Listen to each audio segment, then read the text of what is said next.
Cocody, lycée technique.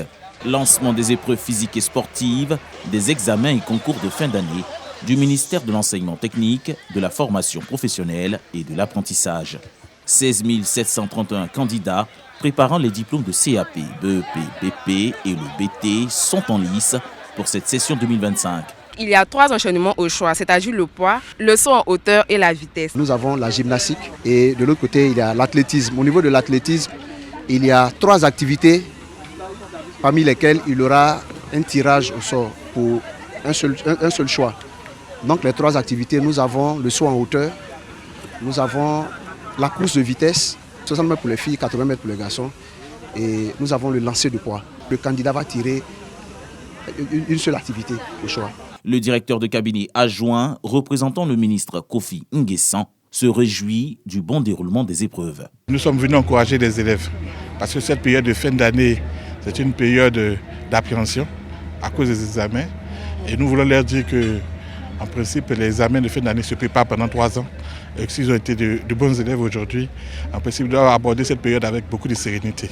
Ces épreuves, qui ont démarré ce lundi 5 mai, vont prendre fin le 14 mai prochain sur l'ensemble du territoire national. Des élections sans violence où chaque voix compte et chaque droit est respecté. C'est le pari du projet PAD, projet d'appui au respect des droits de l'homme dans les processus électoraux. Pour sa réussite, une séance d'information et d'échange réunit acteurs politiques, sociétés civiles, médias et institutions publiques. Une démarche inclusive pour créer une synergie d'action. Je trouve que cet échange a été très instructif pour tous et c'est important en tant que jeune de participer à la vie politique de notre pays, de donner notre avis et de vraiment participer en tant que jeune à l'apaisement des élections. On peut porter une initiative, mais si les parties prenantes et les cibles ne sont pas forcément informées, il va sans dire que voilà, c'est un peu comme si on prêchait dans le désert. Initié par le Conseil national des droits de l'homme, le projet bénéficie d'un financement de l'Union européenne et du soutien technique de l'Institut danois des droits de l'homme. Il s'étendra sur 30 mois, couvrant les élections à venir jusqu'en 2027. Ce programme élection est doté de 8 millions d'euros. Notre action n'est donc bien sûr pas destinée à se substituer aux autorités ivoiriennes, mais de compléter et appuyer leurs initiatives, les institutions. Le CNDH est convaincu que ce projet est une opportunité de faire la promotion des droits de l'homme dans le contexte électoral, mais aussi d'accroître la visibilité de l'institution auprès des populations. À travers des activités de sensibilisation, de formation et de suivi, le projet PAD entend créer un cadre électoral respectueux des libertés fondamentales. Un projet qui s'inscrit dans une volonté partagée, faire des prochaines élections en Côte d'Ivoire un moment de paix, de participation citoyenne et de respect des droits de l'homme.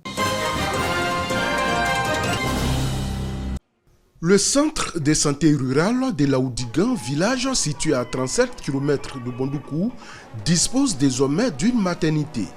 L'infrastructure a été offerte par Théodore Adou, qui répond ainsi à un besoin sanitaire pressant exprimé de longue date par les populations locales. Avec ce centre, nous sommes sûrs de tourner la page des nuits incertaines pour nos femmes, pour nos sœurs, nos mères en passe de donner la vie. Également, c'est le niveau de mortalité néonatale qui recule.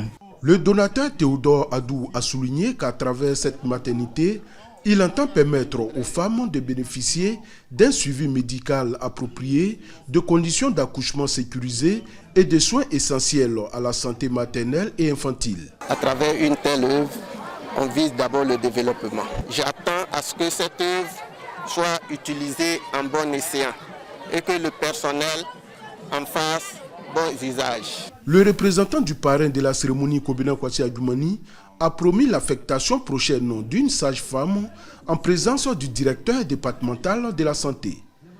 Quant au préfet des régions du Gontougo, tout en demandant aux femmes de fréquenter cette maternité, a exprimé sa gratitude aux donateurs pour ce geste salvateur. Mobilisez vos femmes qui sont enceintes pour que celles-ci viennent en consultation. Elles viennent voir la sage-femme ou l'infirmière qui sera ici. Parce que si avant on pouvait mourir parce qu'il n'y a pas un centre de santé, une maternité, mais ça, vous avez la maternité à portée de main.